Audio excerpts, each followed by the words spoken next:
Good morning, comic book fans. Welcome back to Comics in 5 Minutes. I'm your ever host, Shorty, and today we're going to be reviewing GCPD, The Blue Wall, from John Ridley, with art by Stefano Raphael, and the artwork is fantastic, but I'm going to get to that later on, because we kind of need to talk about John Ridley to get a better sense of this one before we get too far into it, if you don't know who the guy is. He's a scriptwriter, first and foremost, but he's gone to work in comic books and has had some success. Not everything has been perfect. I think, as always, people coming from one medium to comic books, it take a while to get suited to it, and that's not necessarily a criticism. He at least came through from somewhere, an industry where you're writing scripts, which should convert quite nicely over, but comic books are a unique medium, and they do things slightly differently, and also writing for movies different, writing for serialized stuff, but overall, he's definitely gotten better. There was a certain point when all of a sudden he absolutely blew up in my mind, and that's when he was writing the other history of the DC Universe, because John Ridley is a person of colour, generally writes about race really effectively, and he writes about inequality very, very well indeed.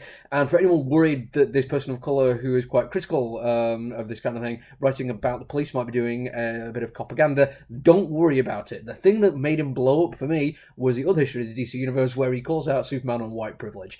Ridley is not going to take any prisoners here. He is coming at it, and he is going to talk unflinchingly about racial inequality, institutionalized racism, police unions, misogyny. He's going to really go to town on this, albeit fictional, police department.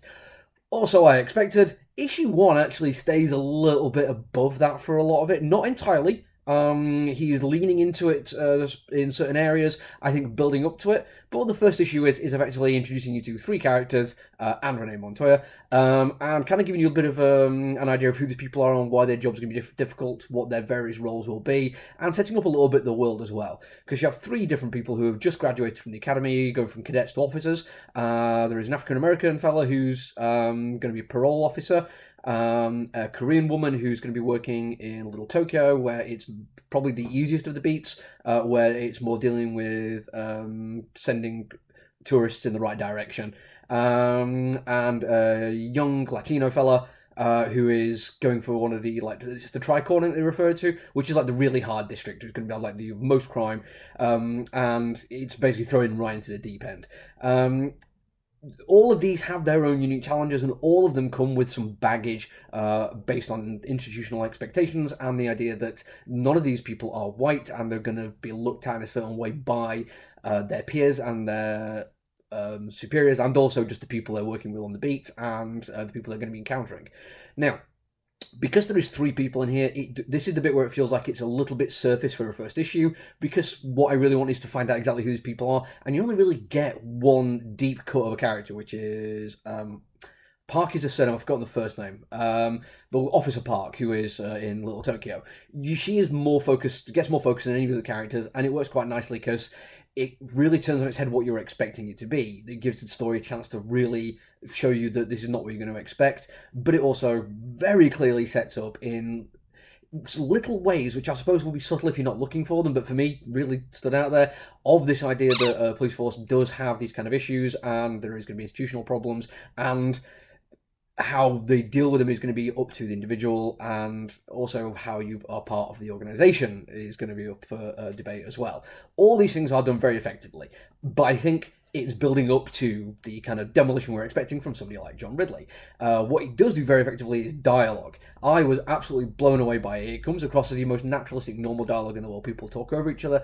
They use far more normal sentence structure you would when you're talking to your friends, rather than the scripted kind of thing, which is my big go-to, like, this is a sign of good writing, is someone who knows how to give characters an authentic voice. This is from different characters of different economic backgrounds and different cultural backgrounds, and they each sound like they are a very authentic version of that character.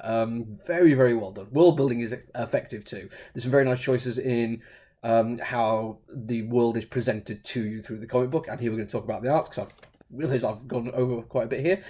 Stefano Raffaella is absolutely fantastic. Very good, down-to-earth, human-level kind of storytelling.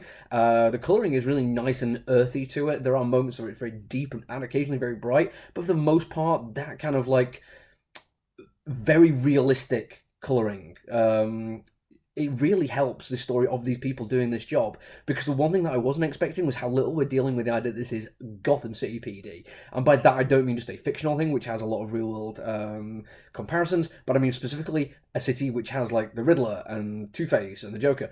It doesn't really get into that at all. This does feel like a really down to earth kind of thing, and it manages to really nicely avoid any hint where people might be thinking it is going to be propaganda. Even the bits where you think there might be a hint of it, maybe there's going to be some reveal down the line, I think it's building something very different, and I'm really going to enjoy the walk to it, this one. It's on my pull list, and I advise you to give it a shot. It's kind of nice to get this kind of real life, real politics, real world story being shown to us through the medium of comic books in a fictional city where Batman hangs out. Very effective storytelling, and I can't wait to see where it goes. That's it from me for today, though. I'll be back tomorrow. Until then, look after each other, everyone. Stay safe. Bye.